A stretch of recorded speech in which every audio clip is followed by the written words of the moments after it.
21절까지 말씀입니다. 신명기 5장 11절에서 21절까지 말씀을 한 절씩 교독하시겠습니다.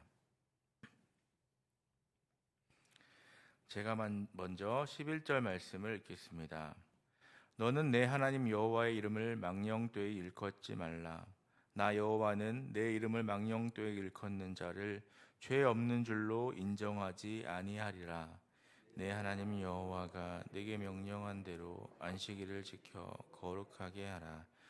엿새 동안은 힘써 내 모든 일을 행할 것이나 일곱째 날은 내 하나님 여호와의 안식일인즉 너나 내 아들이나 내 딸이나 내 남종이나 내 여종이나 내 소나 내 나귀나 내 모든 가축이나 내 문 안에 유하는 개이라도 아무 일도 하지 못하게 하고 내 남종이나 내 여종에게 너같이 안식하게 할지니라. 너는 기억하라. 내가 애굽 땅에서 종이 되었더니 네 하나님 여호와가 강한 손과 편 팔로 거기서 너를 인도하여 내었나니 그러므로 네 하나님 여호와가 내게 명령하여 안식일을 지키라 하느니라. 너는 내 하나님 여호와께서 명령한 대로 내 부모를 공경하라. 그리하면 내 하나님 여호와가 내게 준 땅에서 내 생명이 길고 복을 누리리라. 살인하지 말지니라. 간음하지 말지니라. 도둑질하지 말지니라. 내 이웃에 대하여 거짓 증거하지 말지니라. 함께 읽겠습니다. 내 이웃의 아내를 탐내지 말지니라. 내 이웃의 집이나 그의 밭이나 그의 남종이나 그의 여종이나 그의 소나 그의 나귀나 내 이웃의 모든 소유를 탐내지 말지니라. 아멘. 오늘도 하나님의 은혜와 평강이 함께 하시기를 바랍니다. 오늘 말씀은 어제에 이어서 하나님께서 이스라엘 백성들에게 주신 십계명의 나머지 부분입니다. 이 십계명은 하나님의 백성으로서 지켜야 할 당연한 삶의 원칙이었습니다. 첫째부터 넷째까지는 나와 하나님의 관계를, 또 다섯 번째는 나와 부모님의 관계를, 그리고 여섯 번째부터 열 번째까지는 이웃과의 관계를 말씀해주고 있습니다. 이것은 하나님을 믿는 삶이라는 것은 나의 전 삶을 포괄하고 있다는 말씀입니다. 이들 중에 어느 것이 더 귀중하고 어느 것이 덜 귀중할 수는 없습니다. 왜냐하면 다 같은 하나님의 명령이기 때문입니다. 그러므로 신앙의 삶이란 나와 하나님과의 관계, 또 부모님과 나와의 관계, 나와 이웃과의 관계를 다 중요시해야 되는 것입니다. 이 시간에 우리는 이 세 가지 관계에 대해서 생각해보고 나눠보려고 합니다. 먼저 하나님과의 관계를 점검해야 합니다. 하나님께서 얼마나 당신의 백성과 관계 맺기를 원하셨는지 십계명 중 첫 계명을 통하여 알 수 있습니다. 어제 살펴보았듯이 모든 사람은 오직 하나님만 섬겨야 된다는 하는 것이고, 또한 오직 여호와의 이름만 존귀케 해야 된다는 것입니다. 11절은 여호와의 이름 오용을 금지하는 명령을 담고 있습니다. 망령되게 일컫지 말라 하시는데, 이 망령되게라는 히브리어 단어 라샤베는 망령이라는 의미도 있지만 허무, 무가치를 의미하는 뜻으로 여호와의 이름을 무가치하게 사용하는 것을 금지하는 것입니다. 하나님의 인격과 실제인 그 이름을 사사로운 목적과 이익을 위해 오용하거나 남용하지 말라는 뜻인 것입니다. 주님의 이름은 경배와 경외의 대상이지 사용수단이 아닙니다. 성도들은 세상 속에서 그의 이름을 존귀하게 높이고 그 이름에 합당한 삶을 살도록 부름받은 사람들임을 기억해야 합니다. 또한 하나님께서는 안식일을 지켜 거룩하게 하라 명령하고 계십니다. 우리는 마땅히 안식일을 기억하여 거룩하게 지켜야 합니다. 사람들은 흔히 안식일을 거룩하게 지키는 것을 안식일에 아무것도 하지 않고 쉬는 것이라고 말합니다. 특히 유대인들은 정말 철저히 지키며 일이라고 생각되는 것은 하지 않습니다. 물론 틀린 말은 아닙니다. 안식일은 하나님께서 우리에게 육체 노동을 중단하고 쉬라고 제정하신 날이기 때문입니다. 그러나 안식일을 거룩히 지키는 것은 그날에 단지 아무 일도 하지 않고 쉬는 것만을 의미하지는 않습니다. 안식일을 거룩히 지키는 것은 그날에 하나님의 뜻을 따라 그분이 기뻐하시는 일을 행하는 것입니다. 안식일은 소극적으로 육체의 노동을 쉬는 날일 뿐만 아니라 적극적으로는 하나님이 기뻐하신 뜻을 행하는 날입니다. 그러하면 안식일에 우리가 행할 하나님이 기뻐하시고 하나님의 뜻은 무엇일까요? 가장 중요한 것이 바로 하나님을 예배하는 것입니다. 성도에게 있어서 하나님을 예배하는 일보다 중요한 일은 없고, 하나님께서 인간을 창조하신 목적 또한 우리를 통해 경배받으시기 위함이기 때문입니다. 다음으로 그리스도 안에서 하나된 믿음의 형제 자매들이 서로 친밀한 교제와 사랑을 나누는 것도 하나님이 기뻐하시는 뜻입니다.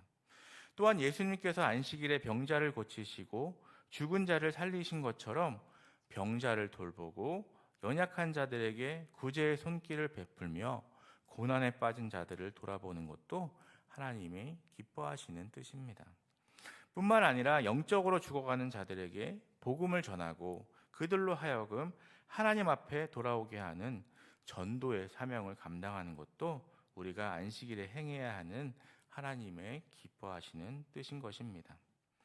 우리는 안식일에는 육체의 노동을 쉬되 이와 같이 하나님이 기뻐하시는 일들을 적극 행함으로써 안식일을 거룩하게 지켜야 할 것입니다.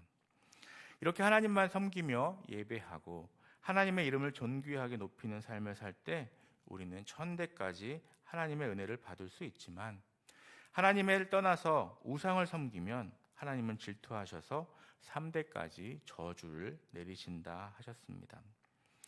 이렇듯 우리 인간은 하나님과의 정상적인 관계 속에서만 진정한 행복을 찾을 수 있습니다. 인간은 때로 자신의 행복을 위해 삶 속에서 하나님을 제외시키려고 합니다. 그러나 하나님을 떠나서는 참된 만족과 행복을 얻을 수 없습니다. 그러므로 우리는 하나님과 나와의 관계가 잘 정립되었는지를 살펴보아야 합니다. 하나님과 나와의 관계를 이어주는 것은 하나님의 말씀입니다. 우리가 하나님의 말씀을 지켜 행할 때 하나님과 올바른 관계에 있게 되는 것입니다. 그래서 하나님을 사랑한다는 것은 바로 그의 계명을 지키는 것을 말합니다. 그러므로 하나님은 명령자로서, 또 나는 순종하는 자로서 좋은 관계가 이루어지고 있는지 점검해 보아야 하겠습니다. 두 번째로 점검해야 할 것은 부모님과의 관계입니다. 우리 성도들에게 두 분의 부모님이 계신데, 한 분은 하늘에 계신 하나님 아버지이시고 다른 한 분은 땅에 계신 부모님이십니다. 그러므로 우리가 우리를 창조하신 하나님 아버지를 섬기는 것이 마땅하듯이 이 땅에서 우리를 낳아주신 부모님을 공경하는 것은 당연한 일입니다. 인간과의 관계에 대한 계명 중 최고의 계명은 바로 부모님에 대한 공경입니다. 10계명 중 사람과의 관계를 말한 계명 중에서 첫 번째가 바로 부모를 공경하라는 것이기 때문입니다. 이 계명은 하나님의 축복이 약속된 첫 계명입니다. 이 공경하다라고 번역된 히브리어 카베드라는 단어가 사람에게 사용된 것은 이례적입니다. 이 카베드라는 단어는 무겁게 하다라는 의미를 가지고 있는데, 도움을 주다, 지원하다라고 번역을 할 수 있습니다. 고대 사회가 육체 노동을 기반으로 생산을 할 수 있었다는 점에서, 육체 노동을 해야 먹고 살 수 있었다는 점에서 이 부모 공경은 연로한 부모님에게 의식주와 같은 도움을 제공하라는 명령인 것입니다. 부모 공경에는 내 하나님 여호와가 내게 준 땅에서 내 생명이 길고 복을 누리라라는 약속이 나옵니다. 우리는 이와 유사한 것을 신명기에서 적지 않게 발견할 수 있습니다. 신명기 4장 40절, 5장 33절, 6장 1절에서 2절 등에 기록된 약속의 땅에서의 장수에 대한 약속은 여호와의 율법 순종의 결과물로 나오는 것입니다. 여호와의 율법 순종이 약속 땅에서의 장수인 것이지요.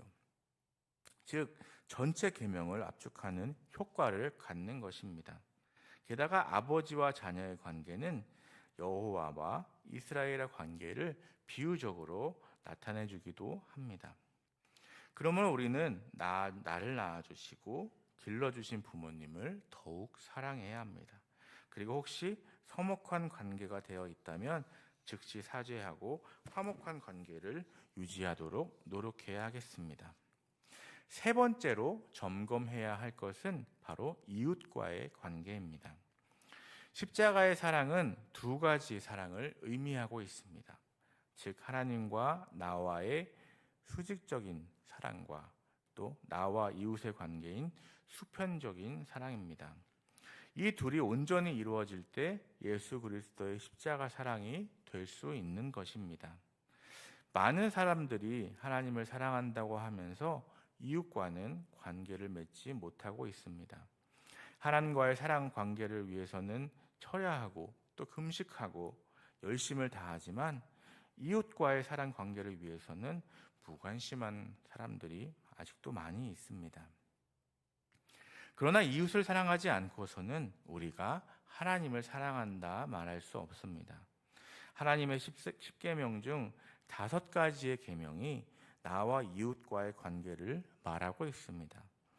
이처럼 이웃과의 사랑의 관계를 유지할 때 이는 하나님의 큰 기쁨이 되는 것입니다. 그러므로 우리는 이웃과 사이좋게 지내며 하나님의 사랑을 전하고 하나님의 사랑을 실천함으로 주님께 영광 돌리는 삶을 살아가야 하겠습니다. 하나님께서 당신의 백성에게 주신 이 10계명은 성경 전체의 계명을 집약한 것이라 말할 수 있습니다. 또한 10계명은 두 가지로 요약되는데 하나는 하나님에 대한 사랑이며 나머지 하나는 이웃에 대한 사랑입니다. 그 중에 부모님에 대한 사랑은 인간과의 관계 중 최고의 계명이라 할 수 있습니다. 이 세 가지 관계를 하나님 말씀에 비추어 매일 점검해 보아야 합니다. 그렇지 않을 때 좋은 관계는 더 유지할 수 있고 사랑의 관계는 끊이지 않게 될 것입니다.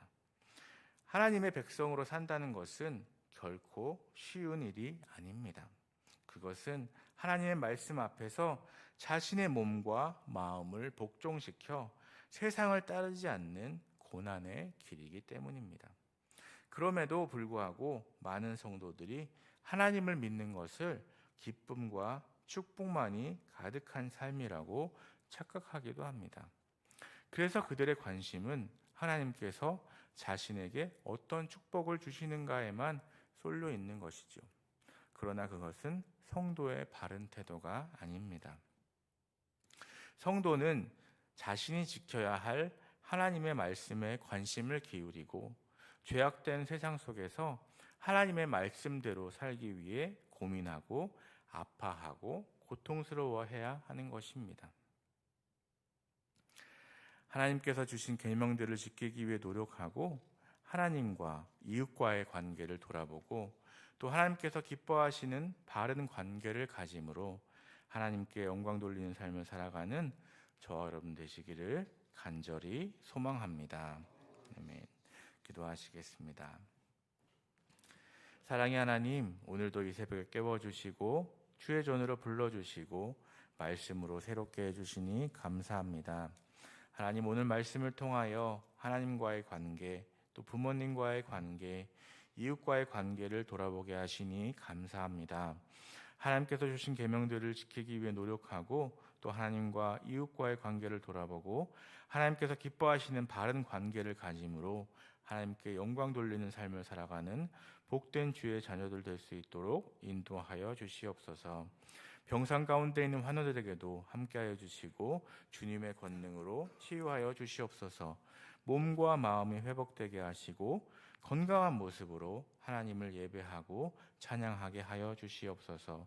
또한 마음이 상한 자들과 함께하여 주시고 그들의 마음을 만져주시고 친히 위로하여 주시옵소서. 이 시간 주님 앞에 1000번째 예물을 드립니다.